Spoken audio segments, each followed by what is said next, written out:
I'm joined now in studio by two pro-Palestinian activists, Muhammet Sinan and Turan, and they've just returned back to Istanbul after Israeli forces stopped their Global Sumud Flotilla from delivering aid to Gaza. They're both with me here in studio. Gentlemen, thank you so much for coming in and speaking to us.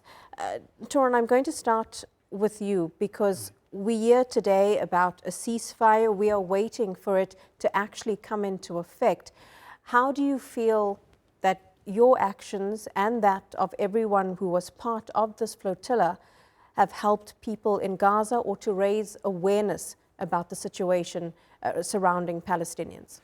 The first thing to say is we are highly thankful and thankful to Lord, Alhamdulillah, that this has elevated maybe somehow the Global Sumud Flotilla's actions have been vesseled maybe to this day. Possibly it could have an effect because there was an immense and really big impact of the entire nations through social media, through news, through politics, through governments. And we hope that our journey, we got on a journey of a mission impossible. No government was moving, but then the more people shared, the more pro-Palestinians or the kind hearts started talking about what's happening in Gaza, what's happening in children's, and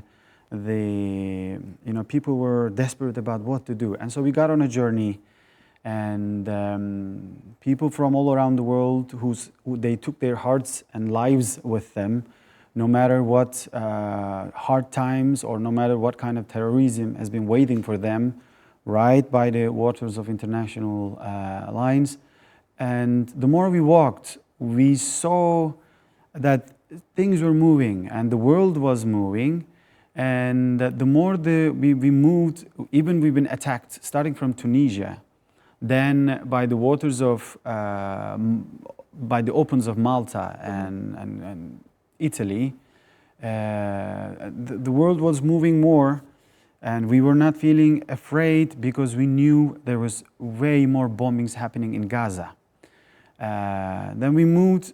The world moved more, and now we are thankful that today we are hearing that we got returned from the high security jail of Israel in the middle of the desert on 7th of October. It feels like it's a coincidence, but it's not. Everything is for a reason. And now today we hear that there is the ceasefire happening because maybe we believe also that the world couldn't handle the pressure among this country. So we feel thankful, and we hope this country that doesn't keep their words quite well, because until today we see that even the governments are still sitting on the table to sign the ceasefire. Israeli doesn't stop bombing. It is beyond humanity, and we, with the hope that they will keep their words, we still would like the entire nations to press on this weird mindset of country to just feel their hearts somehow if they have. Yeah. And if they won't, then we should really keep pressing on them everywhere and maybe isolate Israel from all economics, all trades. Because when we were all going against them and when we were all kidnapped, we saw that they are just fearful. They fear, they are scared. They have no heart, they have no belief. Then we ask them on what power they push on this innocent, oppressed people. Just through the money that they receive. This is the power, their source of power. So the whole world really needs to know that this country is moving through the source of energy, which is money and economy, on people who doesn't have much of a power. Absolutely. And so we shall do anything to stop every kind of income going towards them. If they won't stop, if they will stop, then they can live together. Well, we hope mercy will take over. Muhammad, let me ask you, I'm sure you feel the same as Turan, but what was the experience like for you, and what are you hoping it will achieve for people in Palestine? Yeah, we were just trying to break the siege, and we carried the humanitarian aids, but not that much big, but we were just trying to reach the Gaza and break the siege. And trying to open the human corridor. And international water, they cut it our way and they kidnapped us. We, in the end of the day, we couldn't break the siege, but we break the pro-Israel propaganda all over the world. When I was in cell, in prison, we were waiting our consul. And when we met in our consulate, we spoke each other, all of us. We were together in this cell with the European people and some Arabs people and some Turkish peoples. We were together and we met our consul and came back to our cells. And we spoke each other our news. And lots of European members of Sumud Flotilla, they said, dude, our country is fire about the pro-Palestine. So we couldn't break the siege, but we totally broke the old pro-Israel propaganda. They were trying to build it again. So yes, I'm happy with the end of the Sumud Flotilla. I'm very happy, but we never stop. You know, after us, there was a second wave, and Freedom Flotilla, they also did same things. It's very, very shameful for all the world because there's a United Nations and there's international organizations, and they just watch when we are in international water, and they didn't do anything. I'm not saying they couldn't do anything. They didn't do anything. They didn't do for Medellin. They didn't do anything for Hanzala and Freedom Flotilla and Sumud Flotilla. We were just carrying hope of the humanity. So we were trying to push, we were trying to press what we were doing. But in these days, of course, if Gaza's people happy on this ceasefire, we are happy. And if Gaza's people not happy with this ceasefire, we are totally not happy. I'm not trusting Israel. I'm not trusting this is my opinion. I'm not trusting Trump and this. If Gaza's people happy, I am happy. If they're not happy, I am not happy. And we will, at this moment, in these days, we will keep watching what's happening in Gaza. And if the aid's going to go to Gaza and totally from Rafah border, we will okay. If the surgeries, childs and mothers and people coming outside the Gaza to take a health and some health situation in the other countries, we will be happy. So we will keep on watching Gaza, and we will still looking what will happen to Gaza, and after that we will decide to move again from land or from sea. We will prepare all our organizations, not just I'm speaking about Turkey, all the world because we are still keeping touch each other, and we still speaking in this moment our experience, what's happening at this moment in our country, and what is our next step, and we will decide to. Because of course, even once the ceasefire is in place, it doesn't mean that it's the end of the fight for Palestinians. We don't know what will happen next.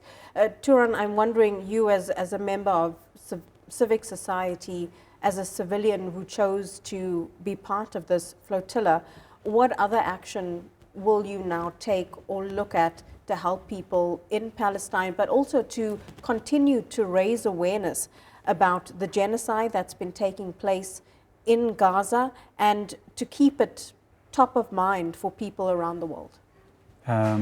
There will be actions going on forward, however, on governmental base. So ours is to raise awareness. There was also hope to actually break the siege, that we had a hope that we could actually go through. So in the entire world there are roles for everyone, roles for every creation. And at this journey, the people of Flotilla had the mission to go on those waters in a hope, by carrying humanitarian aids, with the hope that we could reach them if the governments and United Nations would tell those Israelis to kind of open the corridor. Because these people, as per the international laws, they have a right to carry United Nations, this is United Nations law. They say that if you're carrying on needy people, humanitarian aid without any violence, even an objective of violence, which we did not have. Many boats didn't even have some knives to show that they were complete. For cutting apple. Like we gave, for example, people were sharing. There was like 2 knives. We were sharing from, but you can use this for your needs, let's say. But people were so that non-violent, and United Nations says you can carry aid, especially on international waters, and there needs to be corridor. It's unbelievable that they did not even quite keep this word to say that let these people pass. So we waited for it. We expected for it, and the world supported it. In the end, the people from all the way from Uruguay to an 18-year-old from New Zealand, like an angel people, pure hearts, they went on the journey, and still on the international waters, everybody was kidnapped. Thankfully, by very unskilled.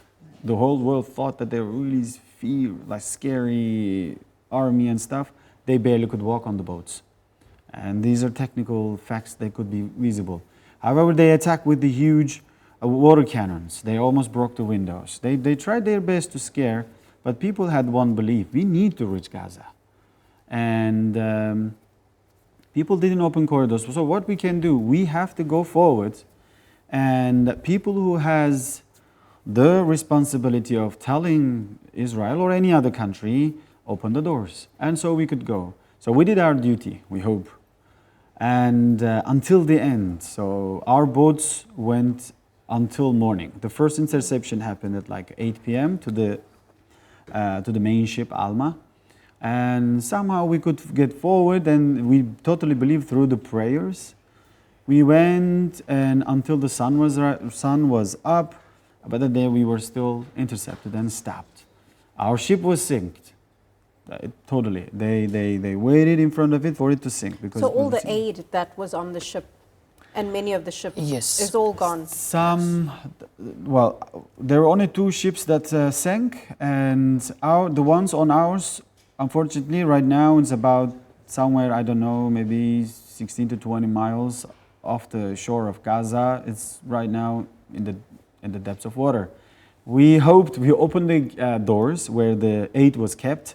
Especially I made sure that just before leaving the boat, I opened the door so that maybe they could swim and go with the wave. But we're not sure, and I want to put in a PS that the next day when I arrived the home country, and when I heard that, I don't know if you have also seen that people could catch fish on the shores of Gaza. I felt so emotional because there was a lot of also some cans with some tuna. So I felt like, oh my God, this is something holy. Anyway, so we tried. But so it's a shame for those who had the power and couldn't do and didn't do anything, just like they not couldn't, but didn't do. Global Sumud Flotilla and all the further social, let's say, the humanitarian activists, they will keep doing what they can.